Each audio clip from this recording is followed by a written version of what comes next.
Now, it has been Small Business Week. Let's get right into things. We've got David Sussman joining us now from our L.A. Bureau. He is the Chief Executive Officer of Valcor. They're basically a small business advocacy firm, David, providing small businesses with restructuring and debt mediation services.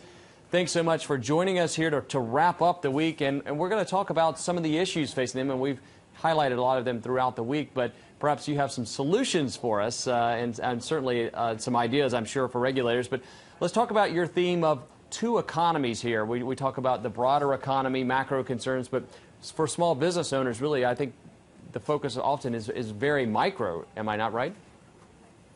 It is. Thank you for having me, Robert. Sure. I appreciate it. The fact of the matter is that what we're seeing happening in the economy right now is that there are two economies. We've heard that term before. You have the large corporations, which are doing fairly well, as indicative of the stock run-up for the past couple of 3 years. These are your largest companies, your Dow stocks, if you will, your Microsofts. They've had the ability to pare costs, lay people off, cut expenses where they can, cut the fat, so to speak. And that's really, in essence, why some of their market stock has gone up. What we're looking at right now is that is not a tell sign of what is happening in the broader economy. And according to the SBA, 99.7% of all employers in the country employ less than 100 employees. So the small market is massive. It's a majority of the business and a majority of the employers of this country.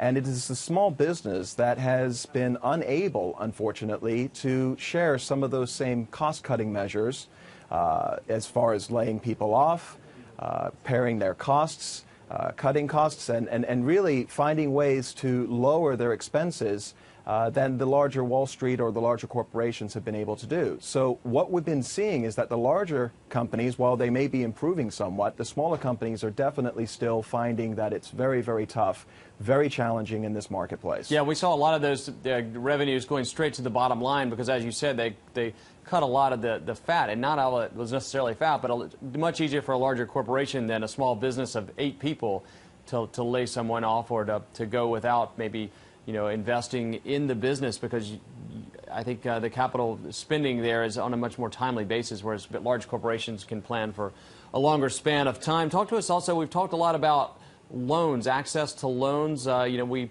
had word from the FDIC that the nation's banks were the best off they'd been since 2007. That came down yesterday. But at the same time, we saw consumer loans were down pretty much across the board. So again, you see revenue coming into the banks in the forms of deposits and some larger loans, but by and large the smaller loan growth is just not there. Is it a lack of demand, or is it a lack of accessibility, or a combination of the two? Well, according to the NFIB, small businesses are not going out and seeking loans as much as we think they should be at this stage. Now, as part of my firm, we have consultants throughout the country, throughout North America, in fact.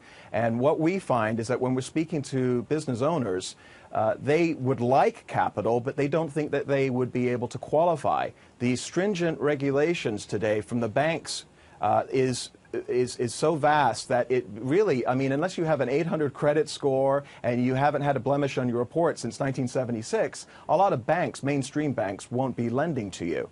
Now, what we are finding is that the number one issue that small businesses are dealing with right now is that cash flow or sales are slow.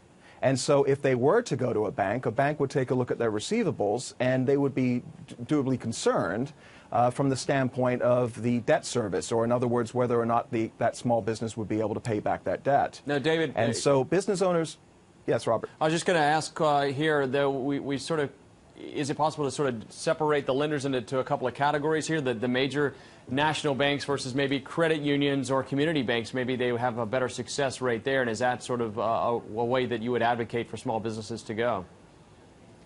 Well, the Main Street banks are probably not the best resource right now. They do have good loans, and they are lending. I spoke to at an SBA event on Wednesday. A few hundred people were in the audience, and we were talking specifically about this one issue. Alternative sources of financing not your Main Street banks, not your credit unions or savings and loans, but alternative sources of capital. There are capital groups that are out there. There's equity groups that are out there.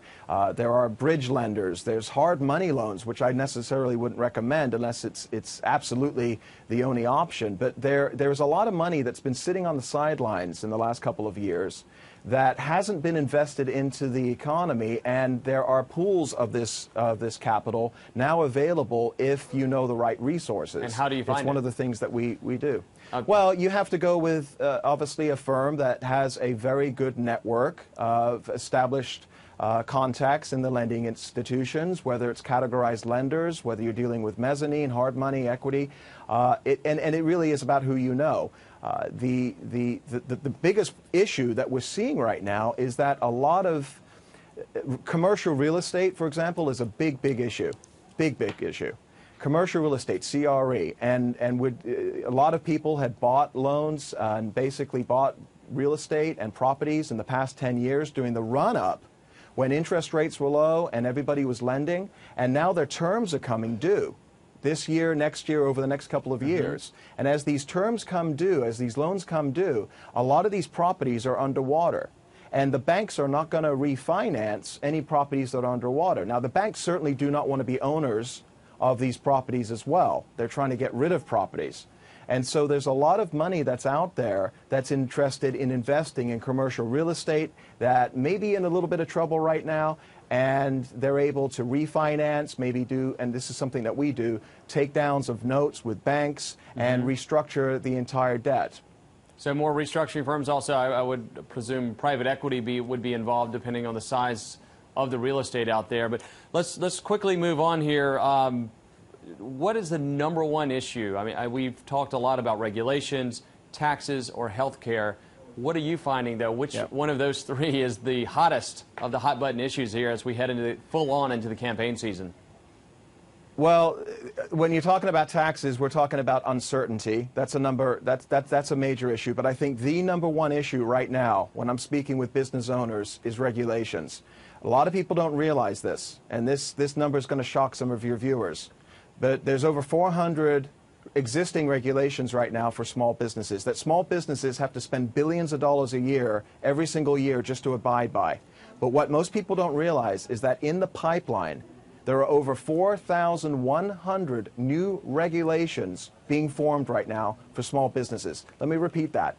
There's only 400 right now, which is a lot. It's more than it's ever been.